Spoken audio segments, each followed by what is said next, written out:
I moved out here from Kansas City in 1999 to go to college. I was majoring in biochemistry and theology at the University of San Diego. Um, you know, got into fights with mom and dad about coming out here because they didn't want to lose their baby to California, because I guess they figured once I got out here, I was here to stay. And I had never been drunk, I had never been high, I'd never done anything, and I'd gotten to the point where I had good grades and I just wanted to experience something outside of just studying and going to school. So I met this guy who had this pile of powder, and he's like, do you want to try? And I'm all like, sure. I didn't ask what it was, I just did it.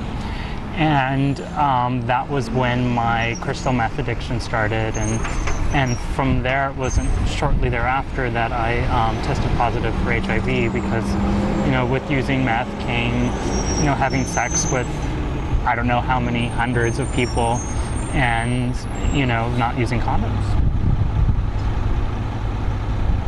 And so I tested positive 2 days after my 19th birthday, March 15th, 2000, and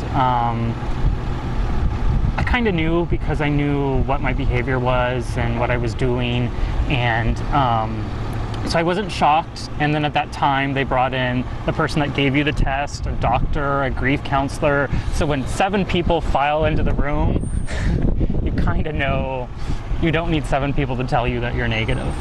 And they're like, so you're positive? And I'm like, okay. And they're like, do you have anyone you want us to call? I'm like, no, I can handle it. And then they sent me on my way, and I went right back to what I was doing, which was getting high and trying to forget about life and things. And so I went through that process for another year and a half.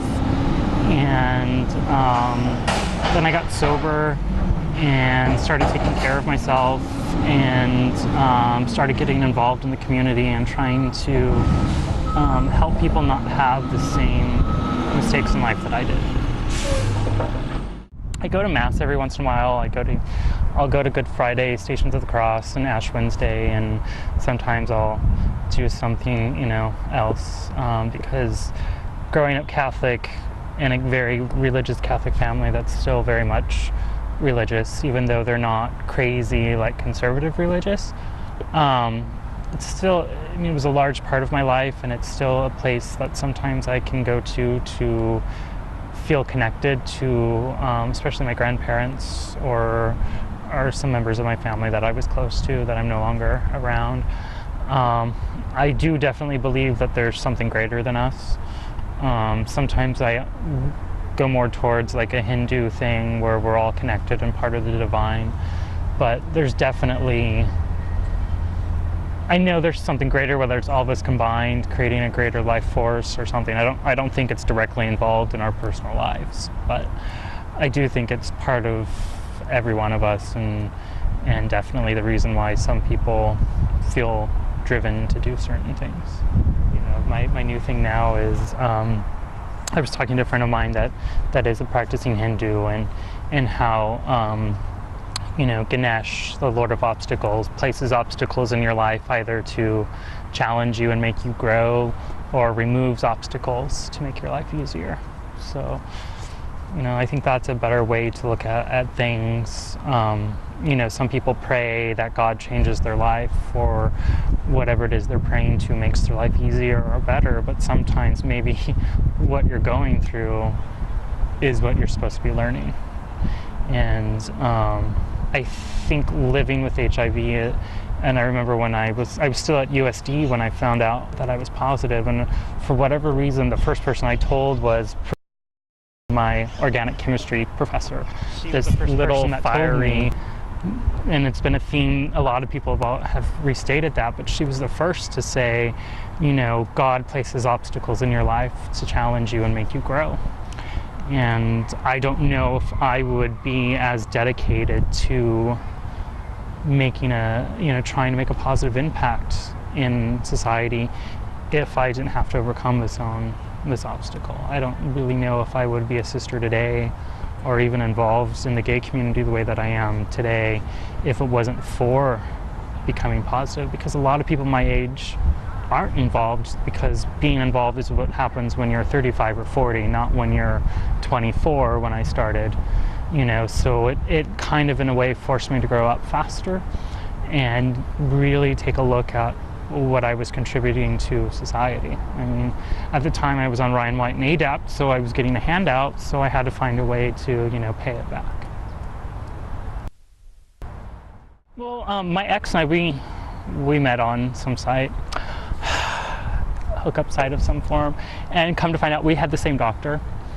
You know, we were both positive, we had the same doctor, so that made life so much easier, because you could like, oh my God, can you believe that she did this or she did that? And we were able to check up on each other when we were at the doctor. I'm like, did he come in for his appointment? How's, you know, so that was kind of cool to have that experience. The guy, right time, right guy, wrong time. He was negative, but he also wasn't afraid of HIV, because he had so many friends and people in his life that were, that to him it was just no big deal. And the other guy was positive too. But I think most of my problems in relationships have to do with my own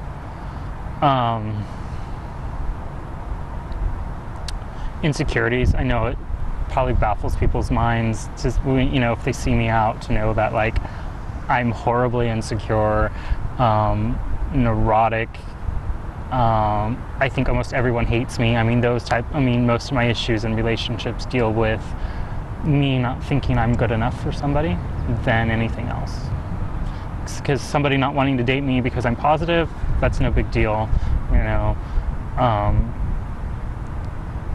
You know, that's not rejecting me for me, that's rejecting me for something else. But it really has more to, my failure in relationships, I think, have to do with my own confidence in myself and not really believing that I'm worth having a healthy, happy, functional relationship. If it's dysfunctional, I love it. Are you worth it? I'm starting to believe that I am, and you know, like my friends are constantly reminding me that I'm a good person who's done good things, that deserves good in their life.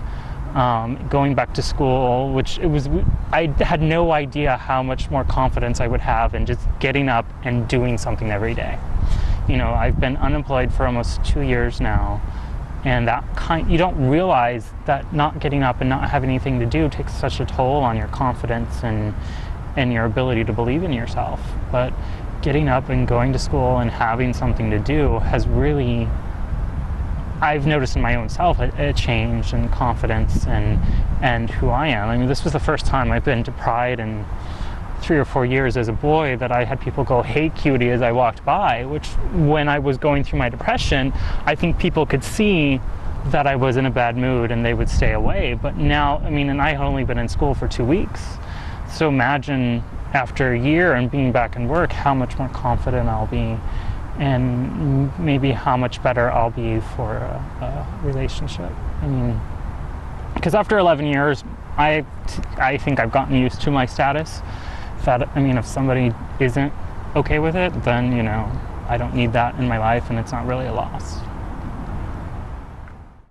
The next morning, I remember one of my coworkers came up to me and was like, "Eric, I need to talk to you." And I'm all like, "About what?" And he goes, "I made out with this guy, and he's HIV positive, and I'm afraid that I caught it." And I just kind of looked at him, and I'm all like, "Do you have grid? Is this 1985? What's going on here?" And he just kind of stared at me, and he was like really hurt that I was just like blowing him off. And I'm just finally like, "Dude, you're safe, you're okay." I mean, and this guy was older than I am, and that's also kind of when I realized, you would have thought by this point in time, this was 2007 or 2008, because it was 50th birthday, and he's the same age as Michael Jackson, Madonna, and Prince, so that's how I kept it all together. And I was just really surprised in this time, in this era, that there was still so many people that were totally clueless about transmission and prevention, and you know, it was funny, and it was sad, and it was scary. Is that something you still find now? Oh yeah, I still find it now. I think it's gotten worse because of protease inhibitors and people not dying like they used to. People think that it's an old man's disease, or if you get it, you'll die, and they don't really know how it's permitted or how it's transmitted. I went on a date with this guy first guy I had ever gone on a date with who I met originally in drag. And he's like, I want to see you as a boy, let's go out on a date. And we'd gone out on a first date, sex didn't come up, so I didn't disclose. Second date, sex didn't come up, so we didn't disclose. And then third date, we were going to go to dinner and a movie and maybe back to his place. And during the dinner part of it, we were talking, and he was talking about someday wanting to move to San Francisco, but he was afraid of moving there because there were so many people with HIV, and he didn't want to have sex with somebody and then have him or that person that he had sex with die. And then I just kind of looked at him and I said, you know, I think this meal is over with and I'm going to go home. And he's like, what? I go, I'm HIV positive and you just really offended me, and I know you didn't mean to, but you might want to research a little bit more before you open your mouth. And then his mouth dropped open, and I just laughed and went home. And then a couple days later, he sent me this big long apology, but by that time I'm all like, I'm sorry, I don't want to date you. You apparently don't know what you're talking about, and I don't want to spend the relationship wondering if your fear is going to win out and, you know, we're going to break up, you know, a year or 6 months, whatever, because you can't take it. So there's still, I think, a lot of fear and ignorance, and part of it, I think, is growing because we had so many people go through the Bush era and not get sex education. And also you have so many people that have forgotten, or you have people my age who came out after everyone had died, so they've never experienced it. So you just have a lot of people now that don't really know what's going on. It's a little sad, it's a little scary, but you know, and I'm sure it would be really easy just to throw your hands up in the air and say, you know, it's a lost cause, but somebody still has to be out there. Because you can save at least one person. The transition I made several years ago, when people always ask the question, who did you get it from? Like somehow that makes a difference, you know, or it'll make an impact in your life if you know who you got it from. And I think dwelling on that kind of makes dealing with having HIV harder, because it makes you a victim, and it says, you know, you were passive in your decision in life. And my real breakthrough came when I decided that it was me who did it. I'm the one who made the poor decisions to bear back. I'm the one who decided to use crystal meth. You know, no one held a gun to my head or tied me down and forced me to do any of that. Though I did have a couple of experiences when escorting that were really turning points, when, you know, somebody wanted to do something I didn't want to do, and they said, I'm paying for this, you have to do it. Other than that, I mean, I'm the one who made those decisions, so I'm the one who's ultimately responsible for becoming positive. And I think realizing that for myself made a difference, because it freed me from being a victim. You know, I took ownership of my life and said, you know, I made that decision. And so maybe just inspiring, you know, because I still think I see that a lot with people who are newly positive, and even some people that have been positive for many years, still wanting to blame somebody else. And I think that gets you trapped in some sort of negativity and doesn't really allow you to move forward. You're stuck at that point in your life until you realize, you know, it wasn't your ex who said they were monogamous. It wasn't some guy who told you you were negative. I still made the decision to do that. I didn't have to, you know. You didn't have to believe. You still could have said, you know, put a condom on. It's, you know, just taking ownership for the decision that you made really does, I think, free you from the guilt and the shame, and empower you to make better decisions. I really have to say I like who I am today, or I'm starting to like who I am today. That, you know, having a different advice or making a different choice would have led to a different person. And I think I would do it, most of it, the same. I mean, I would have finished school definitely the first time, but no, I'm happy with who I am today, and I don't think there's anything that anyone could have said, you know, that would have really impacted my life any more different, other than maybe to believe in myself more.